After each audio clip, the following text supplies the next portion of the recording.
Requirements para sa makatanggap ng pensyon. For the requirements po para sa pension benefit po natin, depende po kasi yan kung anong pension, kung retirement pension, kung death pension, or disability pension. So, Bago tayo magpatuloy, huwag kalimutang mag-subscribe sa aking channel.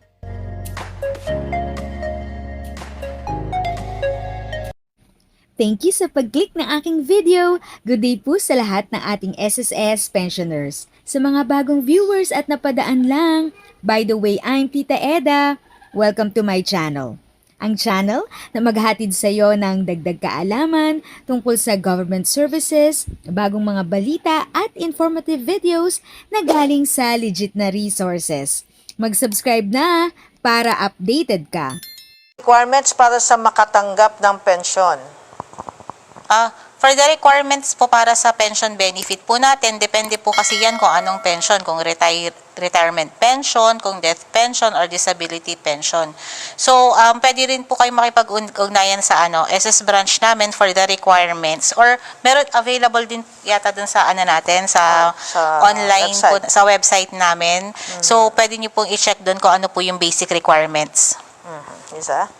Okay, at ito, may question po galing kay kay La Paz Custodia. Magkano po ba yung matatanggap na 13-month pension para sa ating mga SSS pensioners?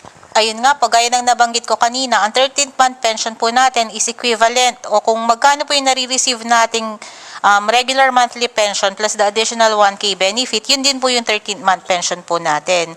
So kung ang nare-receive niyo po monthly is 2,200, ang 13-month pension po ninyo is 2,200 po. So, for this December, yung pag na-credit siya ng December 1 or December 2, ang makukuha nyo po is 4,400 po. Thank you, Ma'am Joyce. Ito po, may clarification lang po si Evelyn Almiredo Andaya at si Pastor Peter Julie Panganiban Makaraig Perez Gatud. Ayan, ano pangalan ni Sir, hiningal ako. ang clarification lang po nila yung sa schedule po ng release ng ating 13-month pension. Yes po. Gaya nung nabanggit ko kanina, ang schedule po natin is yung mga first batch po natin, ang contingency po niya is every 1st to 15th of the month. Ang crediting po nun is December 1. So, sa second batch po, which is, ang contingency niya is 16 to the end of the month. Pod daw po ba yung 13-month pension saka sa bonus? Ayan. Wala po kaming bonus na binibigay. Oo, Ang yun. binibigay po namin is 13th-month pension plus yung December 2022 pension po ninyo. Kaya dalawa po ang makakredit sa account nyo. So, times 2 po sa regular monthly pension po na nare-receive ninyo. Oo nga. Nice nating parang i-reorient ang mga pensioners natin, no? Ang tawag po dito sa tinatanggap nyo ngayon ay 13th. 13th-month pension. Yan. Hindi po ito. Hindi po siya bonus. Ayan. 13th month pension po yan. Ayan. Mula kay Nanay Lydia Guillermo, sabi niya, mayroong 13th month pension ba ang nakatira sa abroad? Opo naman, ma'am. Basta SSS pensioner po kayo, meron po kayong marireceive na 13th month pension nasaan man po kayo. Basta ang 13th month pension na yon is makakredit po doon sa account kung saan nyo nare-receive ang inyong regular monthly pension. Meron ba akong makukuwang 13th month pension kahit natigil na ako sa work? Basta sir, receiving pension po kayo, kung tumatanggap po kayo ng pension regularly from SSS, meron po kayong 13th month pension na matatanggap. Ayun. Ma'am, 30, nakuha ko pension. Meron na po kaya yon? Baka last, December 30. Ano ba to? Ano po ba? Kapag every 30th daw ata kumukuha siya ng pension, meron pa kaya yon? Yes po, meron po kayong makukuha. Yan, baka si ma'am nagre-receive siya dun sa mga non-peso net participating banks natin. So, pinakiusap din po namin yun sa mga bangko po ninyo na i-credit po yung pension, 13th-month pension nyo, December 4. So, nasa bangko niya na po yun kung i-credit niya ng ngayon po, December 2 or sa Monday. So, kumbaga ang paliwanag dito, yung 13th month pension po ay katumbas ng kanilang monthly pension, Yes, diba? monthly pension. So, times 2 kayo ngayon, di ba? Yes, dalawang pension po ang marireceive nyo ngayon. Okay? Wala kay Levi Amasio Nahera, nag-lump sum po ako. Kasama po ba yung 13th month?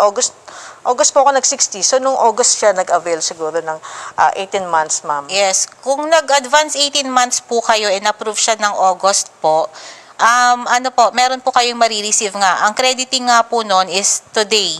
So, expect nyo na lang po na meron kayong, yung mga naka-receive nga po ng advance 18 months nila, yung usual na sinasabi nga natin na times 2 ang makukuha nila, ang makukuha lang ng mga nag-advance 18 months is isa lang po. So, equivalent to one regular monthly pension po siya. Which is yun yung 13th month po. Okay, mula kay J.R. Cabrera. Yung naka-partial disability ng 8 months po, may 13 month din po ba? From June 2022 to January 2023? Kasi hagip si sir ng December. Yes po, may marireceive kayong 13th month. Ayun. Kahit less than siya? 12 months? Ay, oo Sinabi nga, po, less 8 than months. 12 months. Direct pakibalik nga po yun. Parang tatanggap lang siya ng 8 months lang daw po. July. I-confirm natin yan, sir. Kung baka pwedeng pa-send sa akin ng email kasi less than 12 months pala. Pero ang technically po kasi pag less than 12 months, pag partial disability po, wala na po tayong 13th month pension.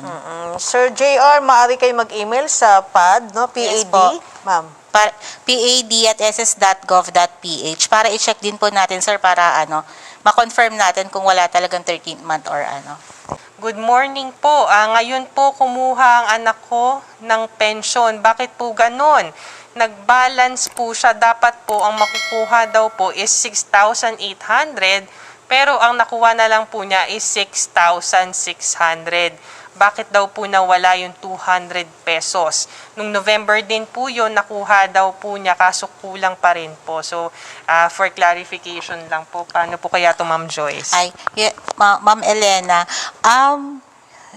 hindi ko siya masasagot sa ngayon, ma'am.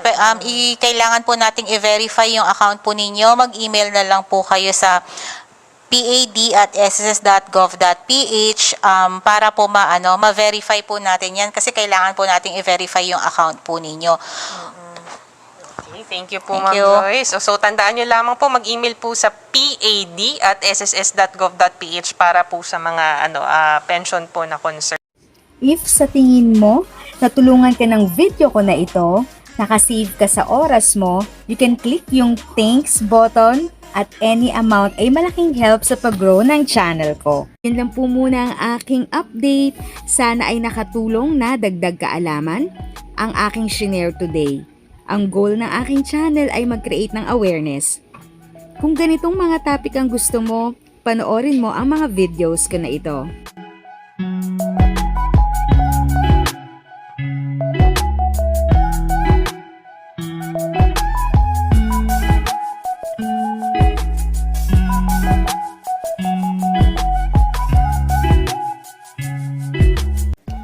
Thanks for watching!